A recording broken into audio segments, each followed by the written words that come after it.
Kafka and Kaiju No.9 have their first confrontation. More precisely, it's a one-sided beating. It only takes one punch to separate its head. But these are not important. What really troubles Kafka is encountering the vice captain in a transformed state. Its combat power is as high as 92%. Now he is going to face a real tough battle. And just now, Kaiju No.9 pointed his index finger at Furuhashi. He didn't react at all. His shoulder was pierced. But fortunately, Kaiju No.9 is not used to attacking with a human body. This shot missed and did not hit the heart. The next moment Kaiju No.9 shows its true form. The two of them were scared and sweating profusely.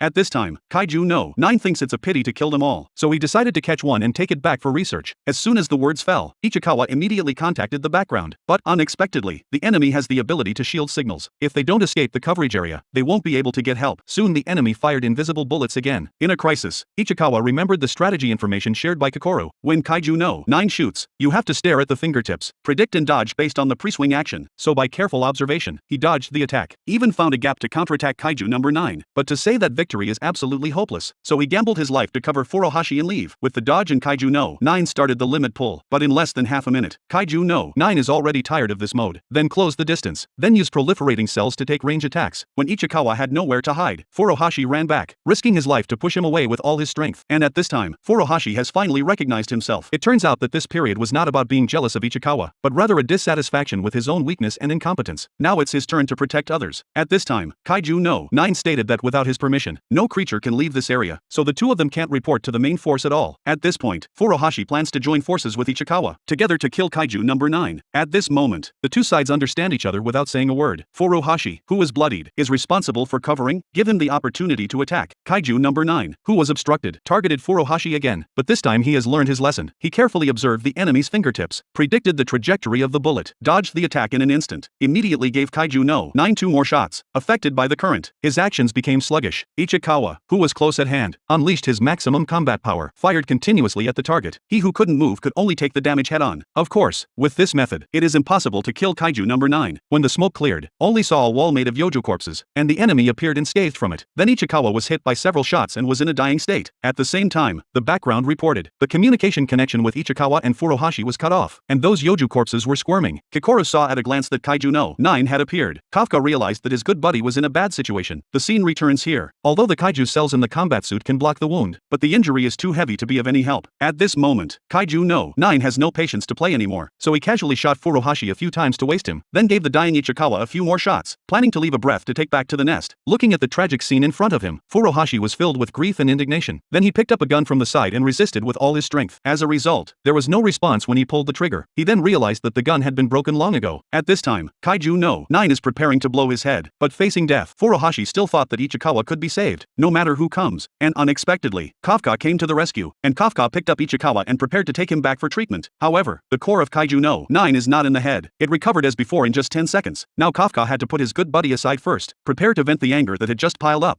And Kaiju No.9 doesn't understand why the other, also being a kaiju, stands on the side of humans. Then he became interested in this powerful body, wants to kill and take it back for research. At this moment, Kafka, who is full of scars, doesn't say a word. Seeing this, Kaiju No.9 no longer hides his strength. With a bunch of big bags bulging behind him, he is fully charged, bombarded him wildly, but Kafka still stood there, didn't take the opponent's big move seriously. Kaiju No.9, realizing that he can't win, plans to use the yojo corpses next to him as a meat shield. He thought he could take this gap to repair his body. As a result, in the next second, Kafka directly tore the wall apart with his bare hands. Kaiju No.9, who couldn't pull away, could only resist desperately, but the defense is far from being able to contend, and found that the wound caused by Kafka, the recovery speed has slowed down a lot. In this completely restrained situation, he had the idea of retreating, but Kafka didn't give him a chance to breathe at all. Facing Kafka's full blow, Kaiju No.9 was beaten to only a secondary skeleton. The core is exposed. Just one more hit and he will die completely. But at the critical moment, two defense force members popped out to interfere. Just as Kafka was distracted, Kaiju No.9 seized the opportunity and jumped onto the roof in one leap, and only shot at the two defense forces. Seeing this, Kafka had to give up the chase. First save the lives of his teammates, wait to look at the roof again. Kaiju No.9 has disappeared. Helplessly, Kafka also left the scene. The injuries of his good buddy were left to them to deal with. Now he must find a place where no one can see to transform back into human form. As a result, he hid in the alley but was caught by the vice captain. Then he reported the news to all personnel, currently engaging with Kaiju No.8. Kafka really wanted to explain, but under this situation, it's really impossible. And seeing that he couldn't cause any damage to Kaiju No.8, he immediately released his highest 92% combat power. He is bound to take Kafka's head with his own power.